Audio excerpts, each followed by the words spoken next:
তো সকাল থেকে আমার সাথে এরকম ঘটনা ঘটে যাবে আমি ভাবতে পারিনি। তো রোজ সকালের মতন আজকে মা আমাকে হট করে ডাকতে শুরু করলো। কী জন্য ডাকতে শুরু করলো সেইটা জানতে হলে তোমরা ব্লগটা কন্টিনিউ দেখতে থাকো। তো গাইস, আজকে আমাকে রোজ সকালের মতন মা ডাকতে শুরু করেছিল, কারণ আমি যাব মর্নিং ওয়াকে। আর দুদিন ধরে মর্নিং ওয়াকে যাওয়া হয়নি, কারণ আমি দুর্গাপুরে ছিলাম। আর তোমাদেরকে আরও একটা কথা বলি, যে বাড়ির পেছনে যে ডোবাটা আছে সেই ডোবাতে রোজ আমি মাছ দুটো দেখতে পাই। আর আজকেও সেই মাছ দুটো দর্শন আমি পেয়ে গিয়েছি।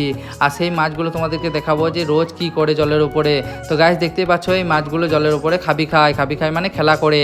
আর এই যে রাস্তাটা দেখতে পাচ্ছ, এই রাস্তাটা আমাদের গ্রামের ওই গ্রাম যায়, এই গ্রাম ওই গ্রাম দুই গ্রামই সমান। পুকুরে এই পার ওই পার হলো মানে গ্রাম। তো তোমাদেরকে বলবো যে আমাদের গ্রামে শুধু পুকুর ফেমাস আছে, প্রচুর পুকুর আছে। আর তার সাইডে পড়ে একটা প্রাইমারি স্কুল, যেটা ছোটোবেলাকার কিছু স্মৃতি আমাকে মনে পড়িয়ে দেয়। আর প্রাইমারি স্কুলটা দেখতেই পাচ্ছ অনেকটা পরিবর্তন হয়ে গেছে, কারণ এখনকার থেকে আগেকার যুগে প্রাইমারি স্কুল আর এখনকার যুগে প্রাইমারি স্কুল বহু ডিফারেন্স আছে। তো তোমাদেরকে ভেতরটা দেখাতে পারিনি, এই কারণে গেটটা পুরোটাই লাগানো ছিল। আর এই যে রাস্তাটা দেখতে পাচ্ছ, এই রাস্তাটা সোজা চলে যাচ্ছে সিউড়ি। আর তোমরা জানো যে প্রতিদিনকার সকালের মতন আজও আমি এই রাস্তাতেই ব্লগ কন্টিনিউ করেছি।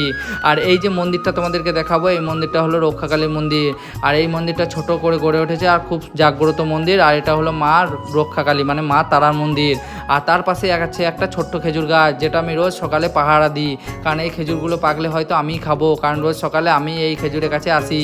আর এই যে এই ফুলগুলো দেখতে পাচ্ছ, এই ফুলগুলো জানি না কী ফুল, আর তোমরা যদি জানো একটু কমেন্ট করে জানিও।